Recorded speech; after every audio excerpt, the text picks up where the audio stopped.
This is the disclaimer for Wildlife Control Consultant and Pest Geek Podcast for the Living the Wildlife podcast. Always follow national, state, provincial, and local laws when using pesticides and/or other control methods to manage pests. Wildlife Control Consultant, LLC, Pest Geek Podcast, Living the Wildlife Podcast, Stephen M. Vantassel, or their or his affiliates are not responsible for followers' use of the information provided here. Hi, everyone. Stephen Vantassel here, Wildlife Control Consultant, bringing you another episode of Living the Wildlife Podcast as part of the Pest Geek Podcast family. Glad to have you on board. And today we have some guests. Oh, but before I bring them on board, let me mention a couple things. Of course, we want you to subscribe to our channel. Of course, join us on Facebook. Make sure you're with our group, the Pest Geek Podcast group. Join us there with hundreds of other pest control professionals. Be glad to have you on board. And take a few moments, if you would, and let me know what kind of shows you want to see on Living the Wildlife Podcast. Otherwise, I'm going to talk about what I'm interested in. So far, that seems to be successful, but maybe you have a particular issue you'd like to have research that you just simply don't have the time to do that. How do you get a hold of me? Wildlife Control Consultant at gmail.com, Wildlife Control Consultant at gmail.com. So today we have some special guests. Let me kind of give you their names. Mike Martin, wave to our audience there, Mike. Okay, and then we have C.Gotlibowski, and they're both partners in Pest Products LLC out of Chardon, Ohio. I hope I got that right. Is that right, Chardon? And then they have a website called pestwildlifeproducts.com. We're going to talk about one of the products they're bringing to the market here. This is exciting times. I'm an old timer. Back in the 80s when I was doing some wildlife control into the 90s, we didn't have all the toys that we have today. So this is exciting when we have more equipment that make things more efficient for you out into the field, make you safer, make you more efficient, and just get rid of the headaches of wildlife control that sometimes you have. I envy you bug guys. You just squirt, and walk away. Us wildlife guys, our trucks are up to the brim with all kinds of equipment. We don't have the neat trucks that we have a little B&G in the corner like you pest control guys. So I know I still got baggage here, but anyways, we're glad to have you both on board. Welcome to the Pest Geek Podcast family today. Yeah, thank you.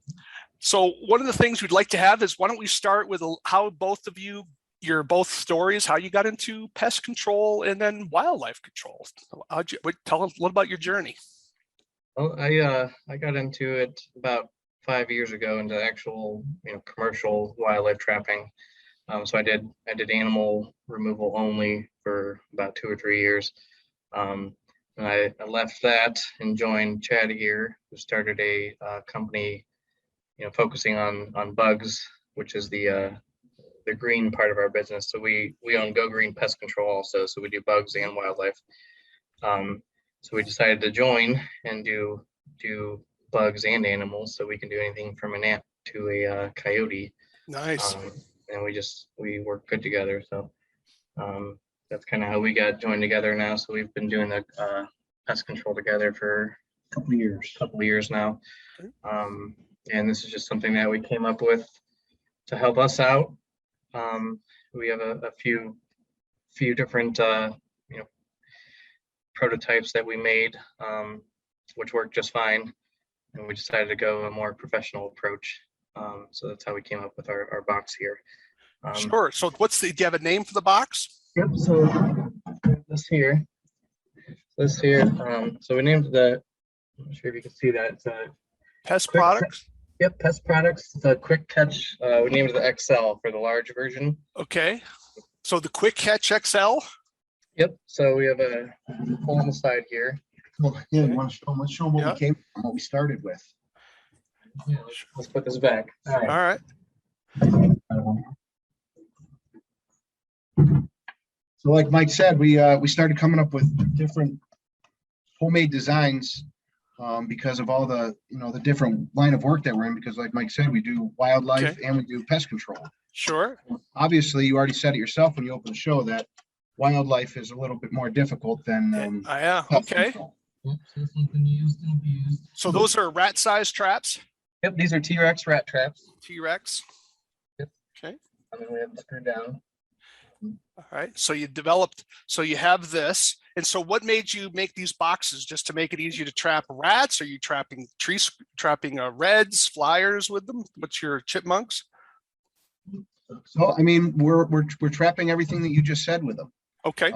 I would say the main thing that came up with the box for us was, I was used to going to people's houses for pest control where we were spraying, and I would walk around the foundation of a house and I would see rat traps that are just like that laying next to the foundation.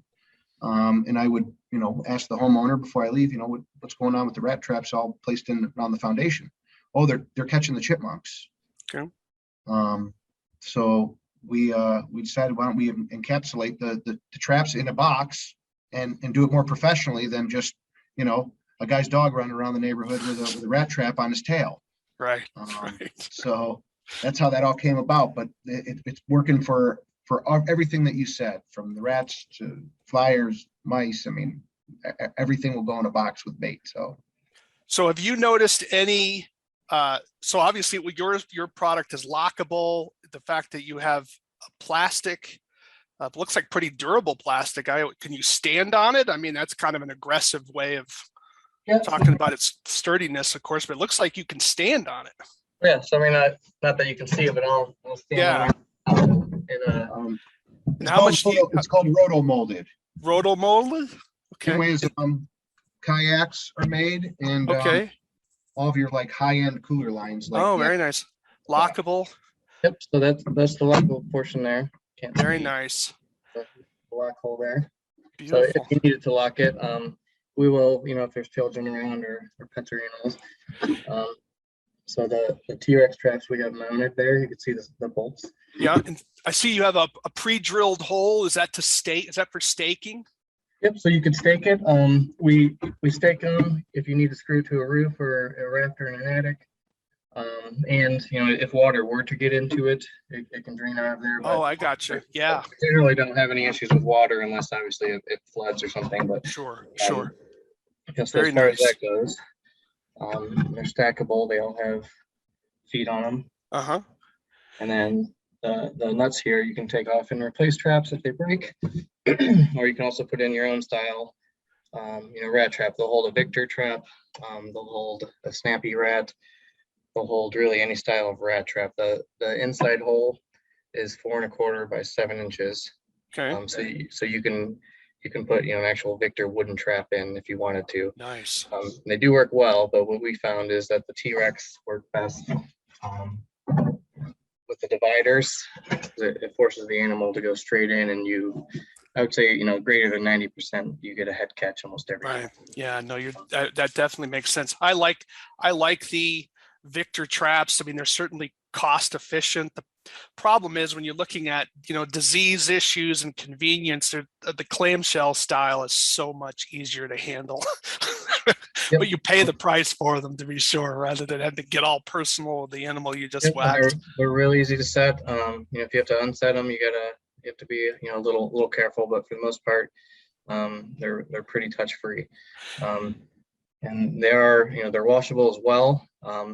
Most scenarios you don't want to wash them, but for chipmunks, it doesn't matter. I mean, we set brand new ones and we catch chipmunks within an hour. Right. So more, the rats and whatnot, we have good luck with the rats after we've caught a bunch of chipmunks in them. Interesting. So they work pretty well. So would you recommend applicators who are using these devices to record what they're catching, and perhaps have, if they're catching rats in one, to have that as a rat box for future jobs, or does it matter? I haven't gone as far as that type of scenario. Okay. If I were to set up a new rat job, a clean out, if there's a building that's just infested, we'll set a bunch of these around just to kind of get the process started. I'll grab the dirty ones first. The new ones almost always go out only on chipmunk jobs. Like I said, we don't wash them unless they get, they can get pretty nasty. So we do wash them occasionally. And I'm sure if you've checked traps, sometimes they get pretty dirty. So I think it's a dirty business. We wash them if we need to, but for the most part, we leave them alone. Like I said, if a trap malfunctions, we just unscrew it, put a new one in, and they're making money all year. So you're anchoring, so you're actually screwing them in place rather than just leaving them loose. On the outside of a foundation, no, we'll just set them down and they're good. We'll put them against the foundation of a building. Yeah. A good example, the last time I used this for red squirrels, we had a cedar shaker roof. And there was a soffit they were going in and out of. So I used that hole, just one screw and a washer, and I mounted it right up near the soffit. Yep. To kind of complement our positive set. And we caught a few red squirrels just trying to get back in, before they were able to chew a new hole. And but what about the traps? You don't just place, because I noticed you had a little ridge there. I'm sure that helps keep water out as well. But you screw the traps into the device rather than just leaving them loose. Yes. So why is that? Yeah, and why is that? So it makes whoever's going out and setting the jobs up, so the operator, it makes their job much easier if they're already screwed down. So a lot of our guys that go out, they pre-bait them all here at the shop before they leave. Yeah. When they get to the job, knock on the door, talk to the customer, show them what we're placing down, let them know that not to touch them, and we're going to check them. They literally then could just take the boxes out of the truck, typically three high or stacked. Okay. And, and then when they place them, they just have to do that. Nice. And they're ready to go. So imagine if these traps were all loose in here. I gotcha. They're bouncing around. Yeah. If someone's animal came by like a dog and hit the box, these could slide forward and fall down in here, and then maybe a chipmunk could get behind the trap then. And if they're fixed, you get better results. I gotcha. Okay. Well, that makes sense, because I was thinking about, in terms of screwing them down, but again, that makes more sense. So your process, you go out with baited traps right away? Do you ever just bait them and not set them to try to condition some animals, or you're looking to get a kill straight away? Yeah, I mean, for a rat job, we'll pre-bait. You almost need to. Yeah. For chipmunks, I mean, we almost always catch the first day we set them. So they're real easy just to go right in, and we'll usually sprinkle some birdseed around just to kind of entice them in the immediate area, and then we'll bait the actual cup of the trap, and they almost always go in there immediately. They really don't care about their buddy that's laying next to them. Yeah. And same way with rats, you haven't seen any type of fear or resistance when they're seeing other carcasses in there? No, I mean, we've caught a few rats in one, and right next to the rat will be a mouse. You will catch mice, shrews, smaller rodents. We've caught voles in them. We're not necessarily targeting them, but you no doubt will catch them. But as far as the rats, I've caught multiples in the traps, on many occasions. Usually in the higher populated jobs, we'll use these to kind of get, like I said, the process started. Obviously, most people know exclusion is the best for rats. Sure. Yeah. Depending on the scenario. Certainly. Now, do you have a mouse trap version, or is it just the rat version? So at the moment, just a rat version. Okay. So, we are working on products for the future. So when those become available, we will definitely contact you. We are working. That would be great. I'd love to see it. So do you offer, because you've gone through this development process, are you looking for, because our audience, what I find is wildlife control operators are a pretty creative bunch. They are always thinking about new techniques and tools to create. The problem is getting those ideas from up here into a product right in front of them. So is your company open to helping people with that manufacturing process? Because obviously you went through all the work of getting this, it wasn't extruded, you called it roto molded. So I learned a new word today, roto mold. I mean, usually it's extruded plastic, right? But when we talk about bait stations, but yours is roto molded. And are you open to working with other people to get new products and just become sort of the manufacturer of a variety of other things, and then use not a franchise, but a royalty type basis? Absolutely. I would never turn any opportunity down to develop more and continue to grow. Yeah, Excellent. yeah. Well, talk a little about the roto-molded. I think most of our audience are familiar with how the typical rat station is built. It's often thinner plastic, of course, and I think it's just extruded plastic molds, right? And that they normally just funnel the plastic into a mold and then they create it. But yours is so much more durable, it looks like to me. I mean, you can't stand on too many bait stations out there, at least you probably Yeah, shouldn't do it. You probably Yeah, want to, yeah. unless you get a steel one, maybe, at least not with my weight. I don't think you want me standing on one. But so what's the difference between the roto molded and the extruded plastic? Rotomolding. So rotomolding is a process. So it's still fine ground up pieces of plastic. It's like a powder. Put into a die. It's injected into a die, and then it rolls around in furnaces as it heats the entire aluminum die. That is what that comes out of. And the reason why that process is different is because of, one, how it's done. Two, the material that's used is more of a soft plastic, and it's pliable, so it doesn't crack. So that's why for kayaks, it's a good rotomolding. They use that method and the type of substrate, I guess, material to make it, is because kayaks bump into rocks. They get thrown out of the back of a pickup truck. You can't have one get cracked, because then you sink. So same thing with like I said, the cooler, the high-end cooler market, they used them because they're all bear proof. They all have a bear tag that you could go camping, and if a bear gets your cooler, he's not going to get in. If they made it out of plastic mold injection, like what you're referring to, it's a very brittle plastic by the process of how it's done. Sure. So that's why you see the rodent stations cracking in half and stuff like that. So this, you could probably bend it. I mean, if you were able to bend it, you could probably bend it pretty far. And I don't think it would ever crack. Actually, I think it would stretch. Interesting. So is it UV stabilized as well? Is it UV stabilized as well? Yep. Okay, I'm just taking some notes here. UV stabilized as well. And so is there a warranty on the product? How long it's going to last?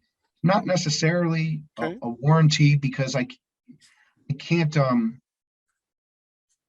the traps that are inside obviously exist, the T-Rex traps. I mean, if somebody dry fires those traps off a couple times, they break. Everybody, listening knows that they break. Sure. So there's no way to warranty that. And the box, I don't know. We've thought about it, but I don't know what I would warranty on the box. Is it going to break? No. But if one of the guys are mad one day working and decide to slam the latch real hard and rip it off, I mean, definitely possible. But I mean, I do think they'll last, most people's lifetime. I mean, they're pretty durable. It's almost until you get it in your hands, you can't tell, the actual quality of it. Oh, it looks sturdy. It looks sturdy from the picture. I'm looking at it because you're looking at the material of a cooler, and that's, those things just are, they get beat up, thrown in the back of pickup trucks and all kinds of stuff. So no, it definitely looked sturdy without a doubt, just looking at it.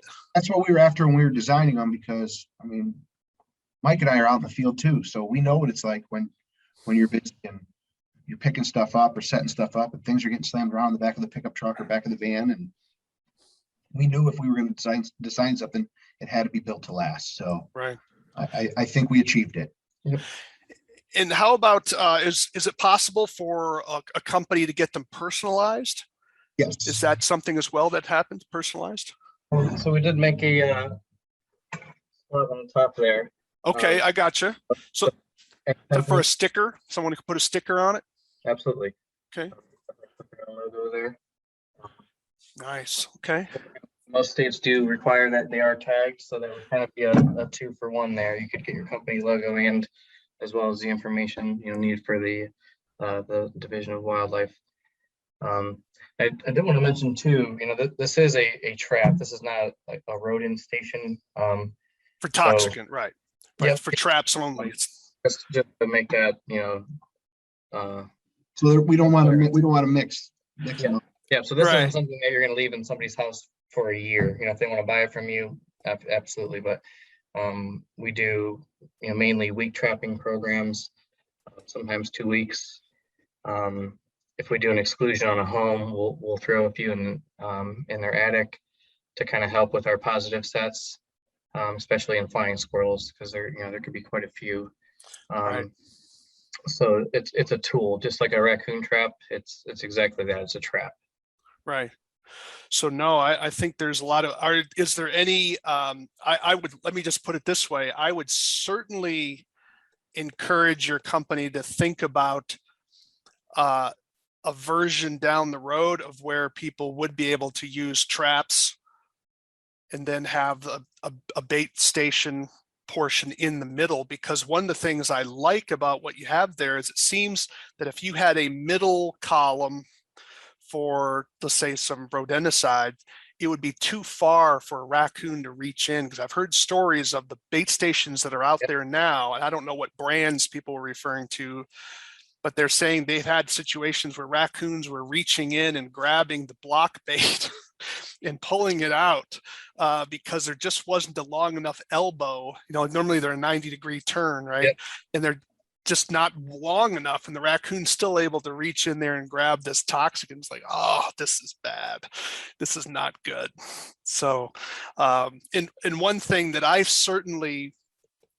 been begging manufacturers to do this for some time, and that is have a sliding door that allows it to be converted from rat to mouse in just sliding a door, or some sort of an add-on clip or something. I think that was an idea from A reducer, or some sort of an automatic reducer, because I put this on a blog, so it's not like this is a secret or something. My concern is that as much you probably are familiar with California has sort of banned uses of second gens except for certain situations. That attitude's continuing is going to continue across the country. How California goes, the rest of the country goes. It may be a while, but it's happening. It'll happen. Is that, in fairness, sometimes we as professionals haven't been good enough stewards. We haven't done easy things that we could do to reduce rodenticides from getting out to non-targets. And I think if we're honest with ourselves, we would know that's the case. And I think a simple way would be to have, because I've seen too many guys use rat stations when they know they're only controlling mice. And they do it because I guess the rat stations are more durable than the mouse stations. That makes sense. You don't, because dogs are, as you said, attacking stuff. But wouldn't it be cool if we just had a way to make it easy to tamp that hole down to maybe 1.5 inches rather than having the 2.5 inches, so squirrels aren't getting in there and chipmunks aren't getting in there when you're just trying to kill mice? Then let's just kill mice. But anyways, I digress. My little sermon for today. But certainly I think it's awesome that we have a new product out there. So let's talk about bait. Do you have any recommendations of bait for people who are using this device? So for chipmunks, birdseed seems to be our go-to for chipmunks. So we usually birdseed, kind of just on the inside there in that bottom pan. Mixed seed or any like sunflower seeds or anything? Yep, particular? sunflower seeds, mixed seed. It doesn't really seem to matter what type. Okay. I've used straight, like deer corn, and that works well. Each of our guys have their own mixture. Yep. Oh, okay, right. That's right. It's because it's like alchemy, isn't it? Everyone has their own little thing. Gotcha. Okay. They have a competition between themselves of who catches more. So. Gotcha. Okay. Cool. Some guys like just straight peanut butter, and that works as well. But I tend to stick with the bird seed, and then I'll sprinkle some in the traps as well. And they almost always will fill their cheeks up and then go right into the trap. And no issue with birds. That's one thing about, I'm always nervous about the bird seed, because I would agree with you. I think it would be a great bait. I'm just always worried about a bird getting in there and then I have not caught a bird yet. The only odd thing we've caught was an actual weasel. Yeah. And luckily he was just caught by the foot, so we let him go. Cool. Weasels are our friends. Yep. Okay. So we let him go. Excellent. So you like the T-Rex, but it can handle any type of snap trap for rats that you found, right? So T-Rex and what are some of the other ones out there? Snappy wrap, Snappy. the Victor wooden traps. There's the what's the green logo? The Jaws. Jaws. Okay. Jaws. Yep, those will fit. So you may have to adjust the holes a little bit, Mhm. but the hardware will fit, most of them. You could, if you wanted to, just set them in, blank, but we definitely recommend mounting them. Right. But we do sell the boxes currently with that trap in them. Okay. So if someone wants to order the boxes without that trap, then absolutely we do that as well. Okay. So they all get 4, and there's 4 to a box. Is that correct?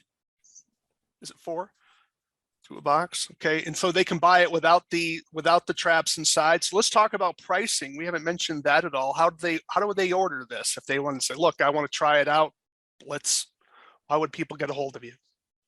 So we have our email, which is contact@pestwildlifeproducts.com. They could also go to the website, which is pestwildlifeproducts.com, and order through there. Mhm. Or they could give us a call and just place an order over the phone. Best number for that currently would be 440-488-8071. Okay. So as far as pricing on the traps, so individually with the traps that are mounted in it currently, $139.99 is the price for that, and that's including shipping. So that's shipped. Okay. Shipped. Okay. Yep, right to your door. We can do a discount if somebody would want a pallet of them, which would be 24 units. 24 units. Okay. Yep, and the price for that, we can do 120 each if they order a pallet of them, and that's also shipped. And then if somebody is wanting them without traps, we can sell them for 105 shipped. So that's just blank. That'll include the mounting hardware, and the box, just no traps. No traps. Okay. Yes. Yeah. So they save a little bit of money if they go with their own equipment. Yep. I know some people have their own personal preferences of traps. We found these to work best, but obviously everyone can make that decision for themselves. Sure, without a doubt. So that's pretty neat. And so you're looking at creating some. So what got you into getting into manufacturing? It's a tough field. A lot of so what got you interested in getting into manufacturing? So we had the idea just because we were making all of the rodent boxes, and this the box itself, definitely not our idea. I know people have made their own versions of rodent boxes, Right. of ammo cans or tool boxes. We were more concerned with these boxes always worked, but they don't necessarily look very professional when you set a bunch of plywood boxes around somebody's home. So we were gearing more towards the professional look. And Chad here has the contacts for the manufacturing, so I'll let him kind of give you his background on that. And he's the brains behind the actual product being made. Yeah. So okay. Yeah, we're able to do this kind of stuff and design stuff. My background is manufacturing. So before I was doing anything pest related other than recreational for myself and for fun, like hunting and trapping and stuff like that, my whole life I worked in manufacturing. So that's, I guess, so people say, yeah, it's very hard to do, like you just said, but I guess when you worked in it for a very, very long time, it's not so hard anymore. So you were involved in manufacturing. So how did you get out of that? Was that because of the Rust Belt occurring when all the businesses were leaving the U.S.? You had to have a career change, or did you just get sick of it, or what got you into pest control? I guess I got burned out on it. That's a good way of putting it. But I'm involved in another business, which is a distribution company. We just distribute a lot of different products, and one of them was pest related stuff. And I saw a huge need for good pest control companies. Right. And, right. That's kind of what got me into it. And obviously, like Mike said, Mike's the brains behind, I guess, all of the the trapping and exclusion, and I learned a lot from him and that stuff. So yeah, It's kind of it. just amazing. So your device will catch rats. So you've caught right now. You've caught Norway rats, I would assume. But you don't have roof rats out there where you're at, right?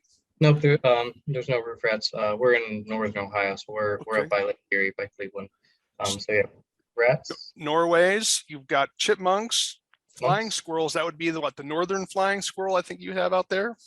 Yep, the northern flying squirrel, and I know in some states they are protected. In Ohio, That's they're not. correct. In Right. Ohio, so we can no doubt trap them. Yeah, I'm glad you mentioned that because we are national. Of course, everyone always follow your state regulations. We have to sort of say that, but we're trusting that because there are situations where flying squirrels do require a permit to control. Yep. To Or be only sure. Exclusion where they have to use the one-way door. So One-way doors. That's correct. So, and I would. Just my own personal, I don't have a lot of experience with red squirrels when I was in business, but I had one that punished me badly. My recommendation for red squirrels, I wasn't using one-way doors at the time like you guys were. That's how old I am. But I would definitely recommend, if you're not doing one-way doors, pre-bait first. Make sure you have enough traps, because you don't want to educate them, because I was using traps, man. It took me almost a month to catch the last one. It was brutal. I lost my shirt in that job. So, because I was charging by the animal. Yeah. So it was. We found a lot of entries too for red squirrels. Usually the main entries, if you can't find it, above your head, it's definitely down on ground level That's somewhere. right. Yes, they will come in at lower levels. Yes. So the boxes come in handy more than just on the roof for them. Absolutely. No, without a doubt. So in terms of baiting, you like the bird seed. It could be mixed. It can be sunflower seeds, peanut butter, of course. Do you use anything liquid? Because doesn't the rat trap that you're using now, doesn't it have a little a tube place for the bait? Do you have anything liquid? It does have a little cup. So usually we'll put the peanut butter in that cup if we're going to use that. Mm-hmm. But for the most part, I've used berry paste. I've used rodent paste. The problem with that is after a week or so, it'll dry and it'll actually stick the pedal of the trap. So it actually makes the trap almost unfunctionable or unusable. Sorry, wrong word. So we stayed away from the paste. They no doubt work, but the bird seed is very easy. You can just turn the trap upside down and dump out any seeds that may be in the way. Right. So I like that, because that way you're not, plus you don't have to worry about it drying out per se, because it's already pretty dry anyways. Yep. Insects, you have insect issues? Because it sounds like are you checking those boxes does your state require them to be checked every day? Yep. Or can you leave them for a while and, we do check them every day. So they, just like I said, it is a trap. So we still check every 24 hours. Okay.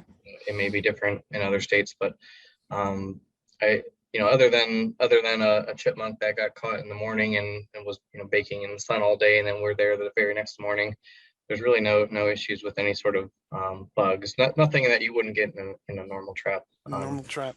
Yep. I mean. Okay. Now I wanted to talk a little bit about the locking mechanism. I'm in Montana. Other people are in other colder states. Like you're in the cold northern Ohio. You get some snow, probably some lake effect stuff coming off of Lake Erie, I would think. Do you have a particular lock that you found works well in rainy, wet conditions where there's possibility of freezing? And so the last thing you want to do is show up and you can't get the lock undone because it's all frozen up. Quite honestly, the lock that we're using is something no different than you would find on someone that would put a lock on like a suitcase on the zippers, a rolling suitcase. Oh, okay. And cheap ones. And the reason for that is it's for a child to come up there and tamper with it and not be able to get in.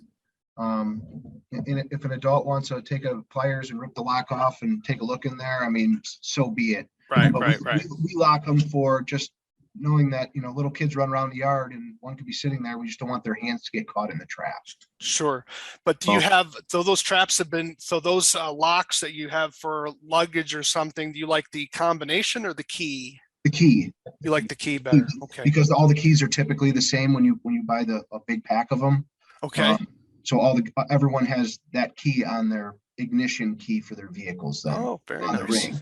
Okay. So, if they get a job dropped on them to check them and it wasn't necessarily their job, they have the key always with them. Okay. I'm trying to think if there's anything else I'm missing here on the device. Can't think of anything at the moment. So any final comments, words about your product? What we didn't, I guess, cover is those. So the hole size, we messed around with quite a few different hole sizes. I think this is 3 inch. I think that's 1.5. We ended up kind of standardizing. Yeah. See that? See that? Actually, oh yeah. Yep. So it looks pretty big on the screen, but it's actually only 2.5 inches. So enticing it seems like for the chipmunks and the red squirrels. And it's small enough to keep rabbits and possums and bigger things out. Sure. So I think that's the only thing we didn't cover. So yeah, we messed around with different types of holes, and we even had square holes. Yep, we even had square one.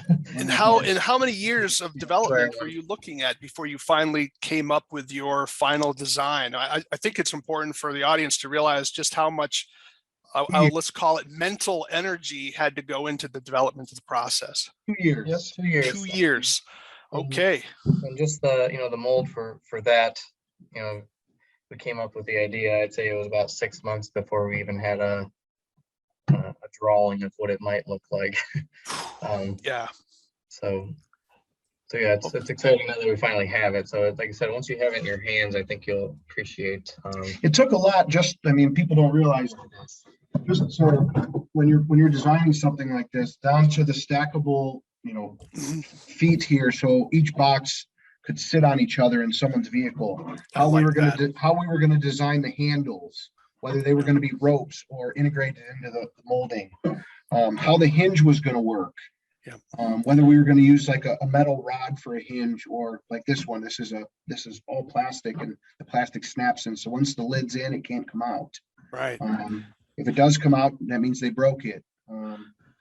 Weight reduction, that we did on the bottom here, the step for when water got in there, that it wouldn't saturate the traps. I mean, the list goes on and on. So it's pretty simple. Traps in a box, absolutely. Right. But if I were to take somebody else and say, give me traps in a box, they probably gave us a wood box with traps in it, and it works, but this works so much better.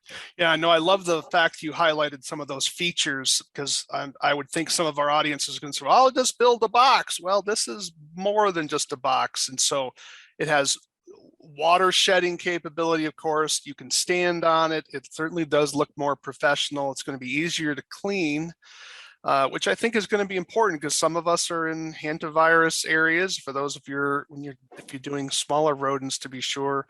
And I do think at times you do need to have a way to clean stuff out. It's certainly durable. You can stand on it, the lockable nature of it. Yep, self-branding. People can put their names on. No, I think there's some really neat things with it there. It's quite nice. We did have some feedback just on the location of the latch. So obviously, if Chad was a building here, I would put it up against the building. Yeah. So no doubt the latch is against the building. Reason for that is we originally designed it over here. But when you open it, the angle to set the traps, it just didn't work for an average user. I could set them, but we ended up changing it. The angle to set the traps with the latch on this side is just much better. Like I said, once you have it in your hands, you can kind of actually see what we're talking about. But yeah, that's the reason for the for the latch placement. And for tamper wise, when they're staked down to the ground, and the kids walk up to them in their yard, the latch isn't in front of their face. It's not something they could, you know, pull on and mess with right away. So, Or you could use an earth anchor with it just as easily, I would think, right? Yep. And then nobody's getting it out. So if you are going to stake them, you know, against a building, we generally only have to leave them about an inch off the building, and you're able to clip the latch right back to where it needs to be. Yeah, and so you just have to give another, but I think in some ways that would give another way of people not fussing with the lock, you know, because you might have a kid who's like, oh, I never want to underestimate the creativity of people for doing stupid stuff, right? Yep. So it's just always, and with our legal system, it's all, we're always the responsible person is always wrong, right? It's never the idiot who is doing something they shouldn't have been doing to begin with. It's always the responsible person or the person with money who does something wrong. Yeah, not that I'm bitter. But anyways, we just want to put that out there. Just be careful out there, everyone. So you want to be sure you're in business, right? So it means you're a target for lawsuits just because someone thinks you're rich. Anything else that you'd want to make sure we highlight before we wrap this up? I think that about covers it. You know, we're definitely open if someone's unsure of how to make money with them, they can definitely call me and we'll make sure that they at least have an understanding of how we do it. Sure. Well, you can certainly mention that now if you wish. What in terms of pricing, how would you bill for right this? now our pricing for a week trapping, if I was to get a phone call for chipmunks, we charge $4.99. $4.99. That's for a week of trapping. You know, we go out and check them every day. So generally a standard house will put 3 of those boxes out. Okay. So, you know, that's plenty of traps for a standard population of chipmunks. Right. We do explain, you know, that we catch the local population around the house. Obviously more could move in at any time. So as long as they're on the same, you know, terms as you, then it generally goes well. So set the traps on you know, day 1, and on day 7 we pull them, charge the card, and generally whatever you know, whether there's 10 or 30, we pretty much have them under control within about a week. Yeah. And if we do get a call back, they're never mad about having to pay another week trapping program. Because like they knew it up front. Yep. Because I always, you know, Mike and I always, you know, say to each other, they called us. I'm not the one with the chipmunk problem. So we just offer our service, and we have really good luck with it. Yeah, and I think it's important to mention that you folks you're visiting every single day. So that's seven trips, right? So that's a fair amount of time. Some states, like here in Montana, we don't have chipmunks per se, but we have, you know, similar type squirrels. There's no requirement to check the traps every day. So but still, that case, you know, you could go maybe 2 weeks for the same amount of price and the same number of visits, right? So that would be. I want to add more boxes then, so there's more traps. Absolutely, yeah. When you catch them, you don't run out of room. So I've often told people, you know, I'd say, you know, estimate how many chipmunks have you seen. I want your feedback on this. So I tell them, I said, look out your back window. How many chipmunks have you seen at once? And then I tell them, then I multiply that by 3. And that's kind of the number that I would be looking for. Does that work with your experience, or do you have a different metric, that rule of thumb that you use? I've never done it that way, but talking to customers on the phone, they always have hundreds. Yeah. We know they're lying about that, right? But that's why I asked, how many have you seen at one time? So if they say 3, then I'll like, all right, we're probably looking at 9. Then is what I'd be looking to catch, is what my estimate. But usually once we're there and kind of, you know, assess the situation, like I said, as long as you explain to them, you know, what you're expecting the results to be, as long as you know you come somewhere near that area, it seems to be a good relationship once we're done. Sure. And we do have also, you know, every once in a while, once we're done, the people like them so much they want to buy one, which, you know, absolutely we'll sell them a box. You know, a do-it-yourselfer is always going to be a do-it-yourselfer. So we actually sold 10 of them to a farm that we were nice trapping at. Yes. So they paid us for 2 weeks in a livestock farm. Yeah. And the manager of the horse farm decided to buy 10 of them and just keep doing it himself. Excellent. And so you have a recommended retail price for that? I mean, we just gave them the same price that someone else could buy them for. Yeah. Gotcha. Okay. They already paid for They already the paid trapping, for so trapping. you no doubt could probably double your money on them if you wanted to, because obviously you can't break even. We're able Right. to just because we make them. Right. You're the manufacturer. But I would say a normal wildlife control operator could definitely make money on them if they wanted to do an after sell. Like I said, and that's not always just when you kind of have a do-it-yourselfer. Yeah, and I was just giving you a scenario that this is a very good customer of ours, so there was Yeah. no reason to do anything different, because when they are online, you could just jump on there and buy them. We were more or Sure. less, I mean, keeping a long-term customer. Mm-hmm. I hear you. Any decision on making different colors? Is that coming down the pike by any chance? We can at any time do that. Obviously, there's going to be a minimum for that on how many we would make. And I would like other people to say if they want other colors, because if we get a whole bunch of people that are interested and say they want them to be yellow, then we could put together orders, say, Right. well, we'll order 100 of them and we'll get yellow ones because there's 70 of them sold. But if people call in and they want red ones and they only want 5, I mean, Yeah, it's not. I don't even think that would be reasonable to Right. set up and start making 5 red ones, but any Yeah. color. So I'd like to see feedback on that, actually. Okay. All right. Well, I want to thank you both for coming on the show. So let me highlight your names again here. So we have Mike Martin and C.Gotlibowski. We're Yep. partners of the Pest Products LLC. Their website is pestwildlifeproducts.com, and they have basically a rat trapping box on steroids. So definitely check out their website. That's pestwildlifeproducts.com. And I think you'll find some features on there that definitely go beyond the wooden box with some slats in it. So definitely check that out. And we're really glad you both came on the show. So we're going to be wrapping it up here, but I hope you come back as you come up with new products. Definitely hope you reach out to the Living the Wildlife podcast. We'd love to have you back on the show and talk about some of the new ideas you're bringing to market. Yeah, thanks for having us. Yeah, thanks for having us. All right. Well, thanks everyone for watching. Again, my name is Stephen Vantassel. This is Living the Wildlife podcast. Again, take a few moments, subscribe to our channel. Make sure you drop me a line. Tell me how I'm doing. Even if I'm doing something wrong, you can reach me at wildlifecontrolconsultant@gmail.com, wildlifecontrolconsultant@gmail.com. Tell me what I'm doing right. Tell me what I'm doing wrong. Be glad to hear from you. If you have ideas for the shows you'd like to have, definitely like to hear that. Or if you have a product or service that you'd like to get out to a wider audience, definitely reach out to me again. Just in fairness, I want to make sure everyone knows this. I'm not making any money on this today. They haven't sent me any swag. So this is just something we don't, I think people sometimes think I require that to be on the show. We don't require that on the show. So I would love to hear from you, of course. And again, this is Living the Wildlife. Why? Because we want you to live the wildlife, not be the wildlife. Take care, everyone. Have a good night.